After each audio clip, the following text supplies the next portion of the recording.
ദിലീപേട്ടന്റെ 150ാമത്തെ പടം Prince and family എങ്ങനെ ഉണ്ടായിരുന്നു? സത്യം പറയാലോ, മനസ്സ് നിറഞ്ഞ്. അത് കൊറേ നാൾക്ക് ശേഷം എന്നുവെച്ചാൽ രാമലീലയ്ക്ക് ശേഷം മനസ്സ് നിറഞ്ഞ് കണ്ടൊരു പടവാ.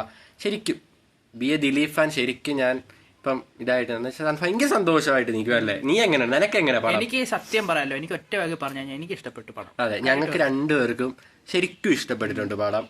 ബാക്കി ഇത് സത്യം പറയാം, ഈ റിവ്യൂ ഞങ്ങളുടെ മാത്രം പേഴ്സണൽ ഒപ്പീനിയൻ. ആദ്യം തന്നെ അത് പറയാം. ചിലർക്ക് ഈ ചില ഇതൊന്നും നമുക്ക് കണക്ട് ആയിട്ട് വരത്തില്ല. പക്ഷെ ഈ പടം പറയാലോ എല്ലാവർക്കും കണക്ട് ആവും. എന്ന് വെച്ചാൽ എക്സ്പെഷ്യലി നമ്മുടെ ഫാമിലീസിനില്ലേ. എന്ന് വെച്ചാൽ പഴയ ഒരു ദിലീപേട്ടൻ പടം എങ്ങനെ പോയി കാണുന്നു, ഒരു ആവറേജ് ദിലീപേട്ടൻ പടം വരെ ഹിറ്റായ ഒരു കാലം ഉണ്ടായിരുന്നു. അതേ കൂട്ട് തന്നെ എല്ലാ ഫാമിലീസിനും ഈ പടം ഉറപ്പായിട്ടും വർക്കാവില്ലേ. എന്നുവെച്ചാൽ ഒരുപാട് റീസൺസ് ഉണ്ട്. എന്ന് വെച്ചാൽ ഞാൻ പറയട്ടെ, ഈ യൂത്ത്, ഈ നമ്മുടെ ഏജിലുള്ള ആൾക്കാർക്ക് ഈ ഫസ്റ്റ് ഈ പടം ബേസിക്കലി ഒരു കോമഡി അങ്ങനത്തെ ഒരു പടമല്ലേ. അല്ലല്ല, എല്ലാരും ദിലീപേട്ടന്റെ പടം ഒരു പ്രതീക്ഷിക്കുമ്പോ തന്നെ കോമഡി, അങ്ങനെ ഒരു എന്റർടൈനിങ്, അങ്ങനെ ഒരു ക്യാരക്ടറായിട്ടായിരിക്കും വരുന്നതെന്നൊക്കെ ആയിരിക്കും എല്ലാവരും വിചാരിക്കുന്നത്. അതെ, പക്ഷെ ഇത് അതൊരു ടിപ്പിക്കൽ ദിലീപേട്ടൻ പടമായി സംഭവം എന്ന് വെച്ചാൽ ഫസ്റ്റ് ഹാഫ് അത്യാവശ്യം കോമഡീസ് ഒക്കെ ഉണ്ട്. ചില കോമഡീസ് ഒക്കെ നമുക്ക് കണക്ട് ആവത്തില്ല, ചിലയായിട്ട് തന്നെ തോന്നും. ചിലതൊക്കെ ഭയങ്കര കണക്ട് ആവും. സെക്കൻഡ് ഹാഫ് ഒരു ഇമോഷൻ രീതിയിലാണ് പടം പോകുന്നത്. പക്ഷെ സത്യം പറയല്ല, നമുക്കിപ്പോൾ ചളിയായിട്ട് പോകുന്ന നമ്മുടെ പേരൻസിന് വന്നു വെച്ചാൽ ആ ഒരു ഏജ്ഡ് ആയിട്ടൊക്കെ ആൾക്കാർക്ക് ഭയങ്കരമായിട്ട് കണക്ട് ആവും, വർക്ക് ആവുന്ന അവിടെ. എന്ന് വെച്ചാൽ ഞങ്ങളുടെ അടുത്ത് തന്നെ 2-3 ഏജ് ആയിട്ടുള്ള ആൾക്കാരുണ്ടായിരുന്നു. നമുക്ക് ചളിയെന്ന് പറഞ്ഞാൽ പല കാര്യങ്ങളും അവർക്ക് ഹാപ്പി. അവർ ശരിക്കും സത്യം പറയില്ലടാ. എന്ന് വെച്ചാൽ മനസ്സറിഞ്ഞ് സത്യം പറയാം. എന്ന് വെച്ചാൽ കുറെ നാൾക്ക് എന്ന് വെച്ചാൽ നമ്മൾ രാമലീല ഏറ്റവും അവസാനമായിട്ട് നമ്മൾ പോയി, ഞങ്ങൾക്ക് 3 വട്ടം പോയിട്ടാണ് ടിക്കറ്റ് എങ്ങാണ്ട് കിട്ടിയത്. അത് കഴിഞ്ഞ് വന്ന പടങ്ങളെല്ലാം ഭയങ്കര ഡൗൺ ആയിരുന്നു. പക്ഷെ ഈ ഒരു പടം സത്യം പറയാം, പ്രിൻസ് ആൻഡ് ഫാമിലി ഇല്ലേ, അതും ആ ടൈറ്റിൽ കാർഡ് സത്യം പറയാം. ആ ടൈറ്റിൽ കാർഡ്, ആ മ്യൂസിക് കമ്പോസ് ചെയ്ത് എല്ലാ ടൈറ്റിൽ കാർഡ് കൂട്ടൊന്നുമില്ല. എന്ന് വെച്ചാൽ ഇത് ദിലീപേന്റെ 150ാമത്തെ പടമാണ്. 100ാമത്തെ പടമായിരുന്നു കാര്യസ്ഥൻ.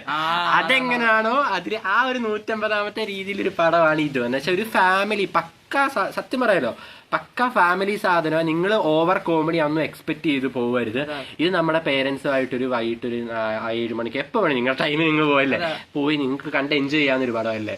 പടത്തിനെ പറ്റി ഡീറ്റെയിൽ ആയിട്ടൊന്ന് പറഞ്ഞേ.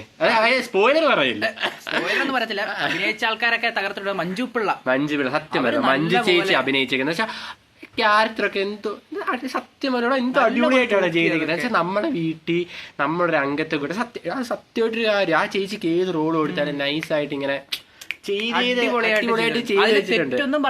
അതെ, നമുക്ക് ഈ ഇമോഷണലി ഏറ്റവും അവസാനം അത് കണക്ട് ആവും മഞ്ജു ചേച്ചി അഭിനയിച്ചേക്കുന്നത്. പിന്നെ നമ്മുടെ ഉർവശി ചേച്ചി ഒരു 10-5 മിനിറ്റ് കാണും, പക്ഷെ ചേച്ചി അഭിനയിക്കുന്നത് എങ്ങനെയുണ്ട്,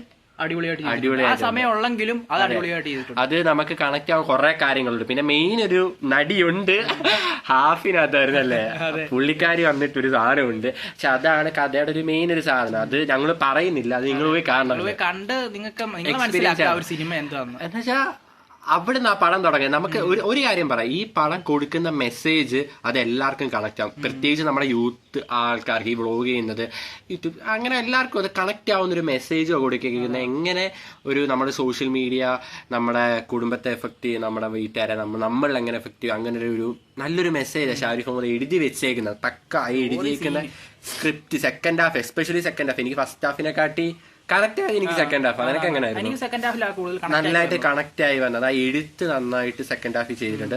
ഡയറക്ഷൻ വിൻഡോ സ്റ്റീഫൻ പുള്ളി നന്നായിട്ട് ചെയ്തിട്ടുണ്ട്. എന്ന് വെച്ചാൽ നമ്മൾ വിചാരിച്ചു ചിലപ്പം ഇല്ലേ പോവെന്ന്, പക്ഷെ ചെയ്തിട്ടുണ്ട്. നമുക്കൊരു ഫസ്റ്റ് ഹാഫ് ഒരു ഇടയ്ക്കൊരു സാധനം നമുക്ക് എന്ന് വെച്ചാൽ പോവാ അങ്ങനെയൊക്കെ വിചാരിച്ചു. പക്ഷെ സത്യം പറയാമല്ലോ, അത് ആ ഒരു പടത്തിന് വേണ്ട ലാഗ് ഉണ്ടെന്ന് പറഞ്ഞാൽ നമ്മൾ ഫസ്റ്റ് ഹാഫ് കുറച്ച് ലാഗ് ഉണ്ട്. പക്ഷെ എന്നാലും ആ പടം ഒരു പടം നമ്മൾ നോക്കുമ്പോൾ ഒരു നല്ലൊരു പടം, എങ്ങനെ ഒരു ടിപ്പിക്കൽ ദിലീപേട്ടൻ പടമാണോ അങ്ങനെ തന്നെ ചെയ്തു വെച്ചിട്ടുണ്ട്. ദിലീപേട്ടനെ കുറിച്ച് എന്തോ പറയാനുള്ളത്? ദിലീപ് നമ്മുടെ ലെജൻഡ് ഒരു ആക്ടർ അല്ലേ, പ്രൈം കാലഘട്ടങ്ങളിൽ പുള്ളി എല്ലാം തൂത്തുവാരി എടുത്തിട്ടുള്ളതാ. അതെ, ഇപ്പൊ എല്ലാരും പറയും ബേസിൽ പുതിയ ജനപ്രിയൻ, നസ്ലിൻ പുതിയ ജനപ്രിയൻ. പക്ഷെ സത്യം പറയല്ലേ, നീ ഒരു സ്ഥാനം അത് പ്രത്യേക സത്യമാണ്. ജനങ്ങൾ അറിഞ്ഞിട്ട പേര് തന്നെ ജനപ്രിയൻ. എന്ന് വെച്ചാൽ അതിന് ഒരുപാട് കാര്യമുള്ളൂ. പുള്ളി ചെയ്ത് വെച്ച ഒരു റോൾ എന്ന് വെച്ചാൽ ടോപ്പ് ലെവൽ റോൾസ് ഉണ്ട്, അത് ആർക്കെങ്കിലും ചെയ്യാൻ പറ്റും. സത്യം എന്താ പറയാം, നമ്മളിപ്പോ പറയും ലാലേട്ടൻ ചെയ്ത് വെച്ച ടോപ്പ് ലെവലുണ്ട്, മമ്മൂക്ക് ചെയ്ത് വെച്ചേക്കുന്നത്. അതിക്കും മേലെ നമ്മളിപ്പോ ചാന്തോട്ടാണ് അല്ലേ, അങ്ങനെ ചെയ്ത് വെച്ചിട്ട് ഒരു റോൾ ഉണ്ട് പുള്ളി. അതിനെ പുള്ളി ജനപ്രിയ എന്ന് പേരിട്ട്, അല്ലാതെ നമ്മളിപ്പോ 5-6 പടം ഹിറ്റാക്കി അങ്ങനെ കിട്ടിയ പേരല്ലല്ലോ. ഇപ്പൊ എത്ര ഫ്ലോപ്പ് വന്നാലും പുള്ളിയുടെ കുറെ പേഴ്സണൽ, പുള്ളിക്ക് കുറെ പ്രശ്നങ്ങളുണ്ട്. എന്തൊക്കെ പ്രശ്നങ്ങൾ വന്നാലും പുള്ളിയുടെ ഒരു പടം എന്ന് കേട്ട നമ്മുടെ ആദ്യം പോകുന്ന ഫാമിലീസ് അല്ലേ, ഫാമിലീസ് എന്തൊക്കെ എത്ര പടം പുള്ളിയുടെ പൊട്ടിയാലും പുള്ളി അത് ചെയ്ത് വെച്ചിട്ടുണ്ട്. പുള്ളിയുടെ ഒരു പടം മതി തിരിച്ചു വരാനല്ലേ. നമ്മുടെ ലാലേട്ടർ പറയുന്ന കൂട്ട് ഒരൊറ്റ പടം മതി, അത് ഈ പടമല്ലേ എന്നുവെച്ചാൽ കമ്പയർ ടു രാമലീല കഴിഞ്ഞുള്ള എല്ലാ പടത്തിനെക്കാട്ടി കുറച്ച് നല്ലൊരു ബെറ്റർ പടം. സത്യം പറയാലോ, എന്നുവെച്ചാൽ എല്ലാം നന്നായിട്ട് ചെയ്ത് വെച്ചിട്ടുണ്ട്. ക്യാരക്ടേഴ്സ് ആണ്. പിന്നെ നമ്മുടെ സിദ്ദിഖൊക്കെ അഭിനയിച്ചിട്ടുണ്ട്, ബിന്ദു ചേച്ചി അഭിനയിച്ചിട്ടുണ്ട്. എല്ലാവരും ധ്യാനൊക്കെ പിന്നെ നോർമൽ റോൾ ആയിട്ടേക്കുന്നത്. ബിന്ദു ചേച്ചി ആലോചിച്ച് എല്ലാം പക്കായിട്ട് ചെയ്ത് വെച്ചിട്ടുണ്ട്. അവർക്ക് കൊടുത്ത റോൾ അവർ ബെറ്റർ ആയിട്ട് ചെയ്ത് വെച്ചിട്ടുണ്ട്. ഓവറോൾ ഈ പടം ഞാൻ പറഞ്ഞിട്ട് ഫാമിലീസിന് ശരിക്കും വർക്കാം ഇല്ലേ. ഇപ്പൊ നമ്മളിപ്പോ ഇനി വീട്ടുകാരെ കൊണ്ടുപോകണല്ലോ, എല്ലാരും പറയും ദിലീപേട്ടന്റെ പടം വന്ന് കേൾക്കുമ്പോ തന്നെ എല്ലാരും പറയും പോയി കാണണമെന്ന് ആദ്യം പറയുന്നത്. സത്യം പറഞ്ഞാൽ അത് ദിലീപേട്ടനോടുള്ള ഇഷ്ടം കേട്ടോ. പുള്ളിക്ക് എന്തൊക്കെ പ്രശ്നം വന്നാലും ഇപ്പൊ ആ ടൈറ്റിൽ കാർഡിനകത്ത് ഇത്ര എന്നെ സ്നേഹിച്ച 34 അങ്ങനെ ഒരു സാധനം എഴുതണം. കറക്റ്റ് കാര്യം പുള്ളി ആ ടൈറ്റിൽ കാർഡിന്റെ ഏറ്റവും അവസാനം എങ്ങനെ ഡയലോഗ് വരുന്നുണ്ട്. അപ്പൊ ഓവറോൾ നമ്മുടെ പടം എന്ന് വെച്ചാൽ നല്ലൊരു ഫാമിലി പടം, നല്ലൊരു ഫാമിലി പടമാണ്. അല്ലാതെ ഞാൻ പറയുന്നില്ല ഓവർ കോമഡി ഓവർ ഇത് അങ്ങനെ ഒന്നും പറയുന്നില്ലേ. ഒപ്പീനിയൻ ഒരു നീറ്റ് ആൻഡ് ക്ലീൻ ഫാമിലിക്ക് പോയി 3 മണിക്കൂർ 1 മണിക്കൂർ 34 മിനിറ്റ് കണ്ടുണ്ട് പടം പോയി കണ്ട് ആസ്വദിച്ചിട്ട് വരാൻ പറ്റുന്നൊരു സ്ലോ പേസ് പടം, എന്നാലും നൈസ് ഒരു പടമാണ്, ഒരു നല്ലൊരു പടം. അത്ര ഞങ്ങൾ പറയാനില്ല. എല്ലാരും പോയി കാണുക. നിങ്ങളുടെ ഇഷ്ടം, നിങ്ങളുടെ അഭിപ്രായം അല്ലേ, കമന്റ് എണ്ണമില്ല. നിങ്ങളുടെ അഭിപ്രായം നിങ്ങൾക്ക് ഇഷ്ടപ്പെടുന്നോ ഇഷ്ടപ്പെടാതിരിക്കോ, നിങ്ങൾക്ക് കണക്ട് ആതിരിക്കോ, നമുക്ക് സംഭവം ഞങ്ങൾക്ക് കണക്ട് ആയിട്ടുണ്ട്. ഒറ്റ കാര്യം പറയാനുള്ളൂ, ജനപ്രിയ നായകൻ ഇനി ഇവിടെ തുടരും. അതേ ഞങ്ങൾക്കും പറയാനുള്ളൂ.